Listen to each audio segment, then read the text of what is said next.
This might sound odd, but more and more YouTubers I speak to are telling me they do not post links to their YouTube videos to social media because it damages their channel. Seriously, they swear that it kills every chance they have of getting more suggested views, and since they've stopped doing that, their channels have grown significantly. So out of interest, I made a lovely old spreadsheet of my last 12 videos, which nearly all of them were promoted on social media. I then used the YouTube Studio to find out average watch times on these videos when traffic was from Facebook and LinkedIn, where I tend to post links, and then also the video's average watch time from all the traffic sources. And to my horror, my last 12 videos on average, when viewed on YouTube, had a 93% longer watch time than they got from LinkedIn and Facebook.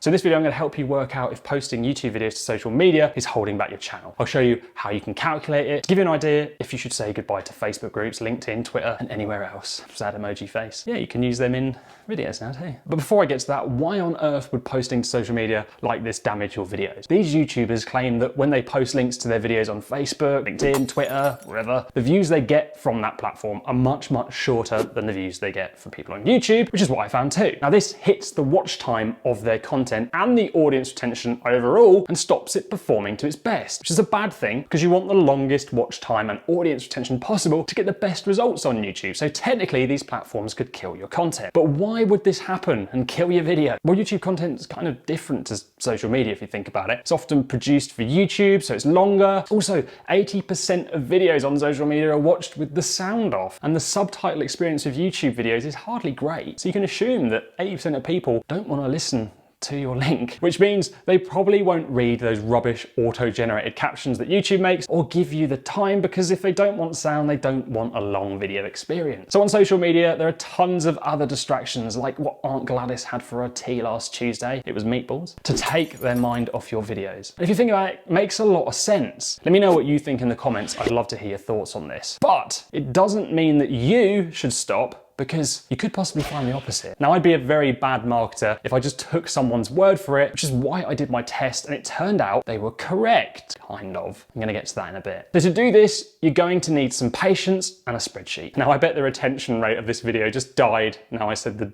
horrible word spreadsheet. Look, I know maths, spreadsheets, it's boring, but if you're serious about not screwing up your YouTube channel, then hopefully this is a little bit more interesting for you. So first, decide how many videos you will take a sample from. I took a sample of my 12 most recent videos because I remember posting them to social media. The more you do in this test, the better really, but I just had time for 12. Then go to your YouTube Studio and select the first video from your selected time frame. Then click Analytics, then click Engagement, and look at the average view duration of the video.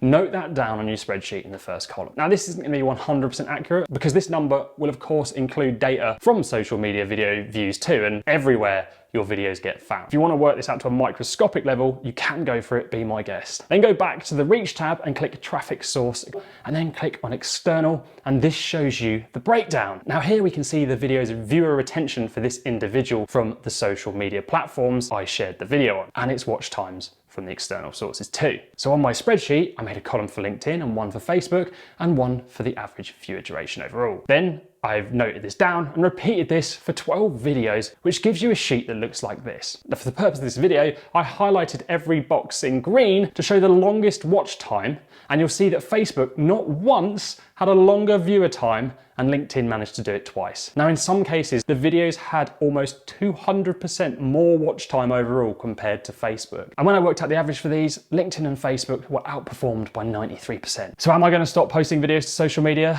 Well, no, because here's the issue. My LinkedIn profile is made up of a totally different audience to the people who watch this channel. They're way older, they're more boring, sorry, and they care more about video marketing than specific YouTube content. Because most businesses are miles behind and have no idea how amazing YouTube can be for their business, unlike you and I. And a lot of the content from this period was really heavy on YouTube, and I know they're not that interested in it. And when I look back further, sometimes the views that did come from LinkedIn were actually really high, way higher than average. And really, it just depends on the type of content I was posting. And actually, it really is pretty obvious the kind of videos that I could share that do well there. So what about Facebook? Well, that pretty much always sucks for me. But again, I know that I'm in a few groups that are actually pretty good for my channel, and they've helped us grow. So really, I'm just going to be more sensitive right now as to what type of content I post to each platform and keep an eye on it. Now, one thing I do need to note here is that the amount of views we get from posting to Facebook in some cases was like 1 or 2. Facebook has very little reach, so you don't get many views, and a handful of views with low retention, is it really going to impact our channel that much? If there was thousands, maybe I should be more concerned. So in order to work out how much damage social media is doing to your channel, run this test and have a think. Get lots of views from social media and they're all down, I'd probably panic. For small channels in the early days, I can't really see how it's possible to get views any other way. YouTube's not just going to promote your videos enough to get things moving. So you have to share things. I've just started another channel with 100 subscribers